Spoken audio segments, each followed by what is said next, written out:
Hey divas, I had a couple of requests to show you how I did this eye look, so I'm going to do a quick voiceover. To start, I prepped my lids and carved out my eyebrows with concealer. I think it was the Kosas concealer, and then set it with the NARS pressed powder in Cove, I think. And then I used this transitional shade. I'm not going to necessarily tell you the product because I don't think it matters as long as you have the right colour.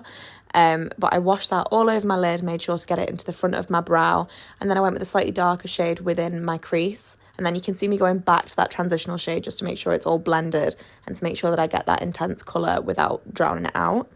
I used a darker colour on my outer V then to transition it into this black.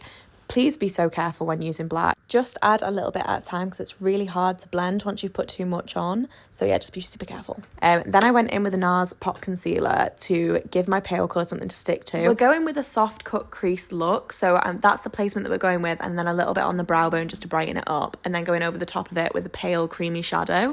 I then went along my lash line with a black to kind of blend in with that outer corner black. I sprayed a little setting spray and then used the Jordana T-shirt Original Twinkle Tower to just give it a little bit of sparkle. On some lashes in my outer corner, cleaned up underneath my eye, added a little bit of shadow underneath my eye and a little bit of the 24/7 Urban Decay liner, a bit of mascara, and that is everything. If you've got any questions, leave them in the comments. Okay, love you, bye.